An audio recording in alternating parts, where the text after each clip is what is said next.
दिल्ली के मुखर्जी नगर इलाके में स्टूडेंट्स हब होने की वजह से लोकल रेजिडेंट्स काफ़ी परेशान हैं।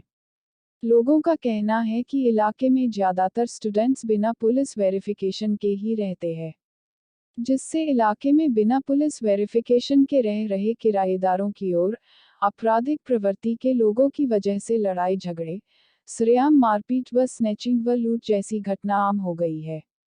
इलाके के लोगों का कहना है कि दिल्ली यूनिवर्सिटी नज़दीक होने की वजह से मुखर्जी नगर इलाके में बाहर से ज़्यादातर स्टूडेंट्स किराए पर रहते हैं, जिनका कोई पुलिस वेरिफिकेशन नहीं होता है, जिससे कोई भी उनकी आड़ में फ़ायदा उठाकर आपराधिक वारदातों को अंजाम दे जाता है।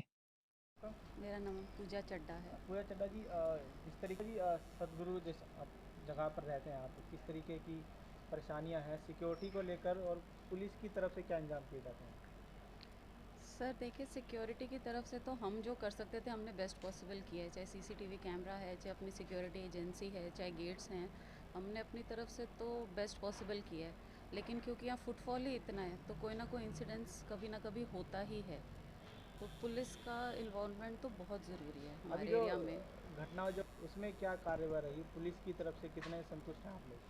अभी तो बिल्कुल भी कोई कार्रवाई नहीं हुई है। तो क्या आप लोग चाह रहे हैं इस पूरे मामले में? सर जो भी बेस्ट पॉसिबल एक्शन है उस लड़के के अरेस्ट हो वो लड़का, और जो भी, क्योंकि ये अभी तो आज समर वेकेशन चल रही हैं बच्चों की, अर्ली मॉर्निंग का ये इंसिडेंस है। यहीं पे जहाँ पे ये इंसिडेंस हुआ है वहाँ कितने बच्चों का स्टॉप है, बच्चे भी हैरेस हो सकते हैं, बच्चे भी डर सकते हैं। ये कोई ठीक चीज़ नहीं हुई है। फुटफॉल है, स्टूडेंट्स हैं, वेरिफिकेशन इज़ अ मस्ट, वो होनी ही चाहिए। यही एक इशू है कि बच्चे हैं यहाँ पढ़ने भी आएंगे मगर पढ़ें और कुछ ना करें। That is the only complaint. Security देखो, रही है। ऑफ एंड ऑफ कुछ ना कुछ होता ही है, मगर एकदम किसी के सीने पे चाकू रखना ये तो टॉलरेबल नहीं है। आज रखा है कल मार भी सकता है, तो ये नहीं मतलब बर्दाश्त हो सकता ना। और गरीब आदमी है, उसको ज़रा सी भी लग गई तो जितना वो कमाएगा नहीं उतना उसकी भरपाई में लग जाएगा। जिस तरीके ये से आ रहे हैं कि वेरिफिकेशन नहीं हो पाता जो यहाँ students रहते हैं। वेरिफिकेशन होना ही चाहिए, क्योंकि कौन कैसा है वो वेरिफिकेशन से ही पता चलेगा। ऐसे तो किसी के बारे में आप कुछ कह नहीं सकते। क्या वेरिफिक हुई उनसे, क्या रहा इस सब में?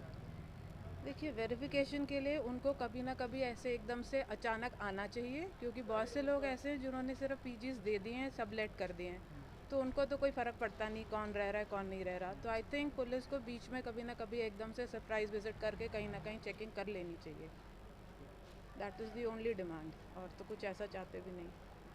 मुखर्जी नगर इलाके की सतगुरु धाम रेजिडेंट्स वेलफेयर सोसाइटी में रहने वाले स्थानीय लोगों व आरडब्ल्यूए पदाधिकारी का कहना है कि 31 मई को सुबह करीब 5:30 बजे उनकी सोसाइटी में अनजान शख्स और लड़की जबरन घुसने की कोशिश कर रहे थे, जिन्हें गार्ड सोनू तिवारी ने रोका और पूछताछ की तो उन्होंने उसे चाकू दिखाकर जबरन अंदर घुसने की कोशिश की। ये घटना इलाके में लगे सीसीटीवी में कैद हो गई।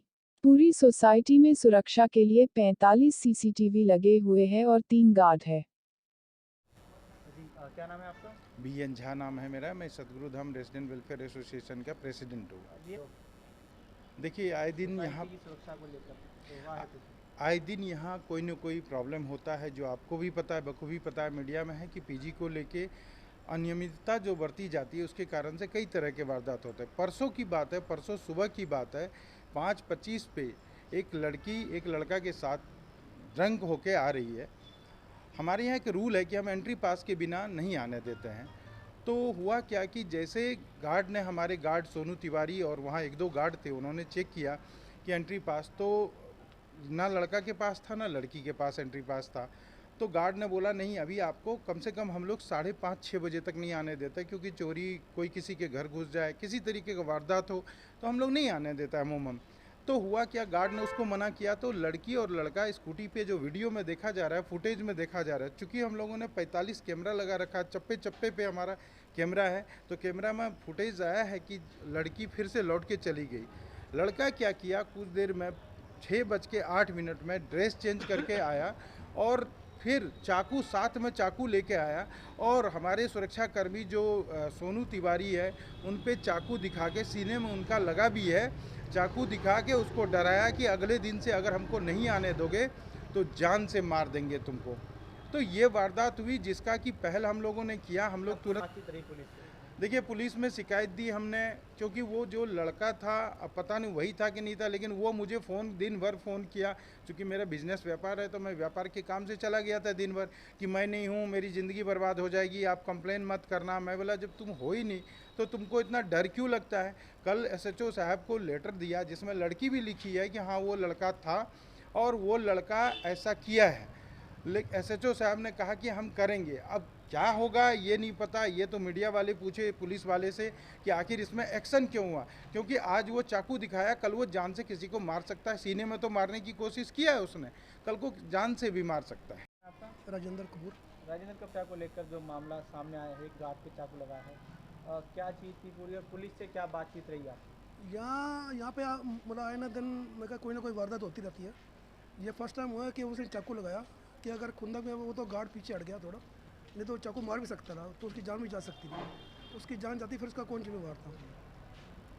तो कार्रवाई रही अब तक, क्या एफआईआर दर्ज हो पाई इस मामले में? नहीं अभी तो हमने उनको अपना लेटर दिया उनको कि आगे की कार्रवाई पुलिस का काम है करना। हमने लेटर लिख के दिया, जो लड़की साहब थी उससे लेटर लिखवाया। क्या लेटर हुई है? नहीं अभी तो कोई पूछताछ नहीं है। अभी तक नहीं हुआ। आप लोग क्या कार्रवाई चाह रहे हैं, क्या मांग कर रहे हैं? बयान चाहते हैं वो लड़का सामने आना चाहिए, जिस लड़के ने चाकू दिखाया उसे क्यों दिखाया, बल्कि इसलिए मतलब उसके खिलाफ कार्रवाई होनी चाहिए सख्त से सख्त। लोगों का आरोप है कि मकान मालिक बिना पुलिस वेरिफिकेशन के ही किराएदार रखते हैं, उनका पुलिस वेरिफिकेशन करना जरूरी नहीं समझते, जो इलाके में आपराधिक वारदातों को अंजाम देते हैं। बीते मार्च माह में भी इलाके में नशे में धुत लड़कों ने लड़की का पीछा कर जबरन घर में घुसने की कोशिश की थी, जिसका घर के लोगों ने विरोध किया तो लड़कों ने परिवार के लोगों के साथ मारपीट की। परिवार के कई लोगों को गंभीर चोट आई। ऐसी घटनाओं पर पुलिस गंभीरता से एक्शन नहीं लेती। 3 दिन बीत जाने के बाद भी पुलिस ने अभी तक आरोपी पर पुलिस कार्यवाही नहीं की है। दिल्ली से इंडिया 1 टीवी के लिए विजय सिंघाल की रिपोर्ट।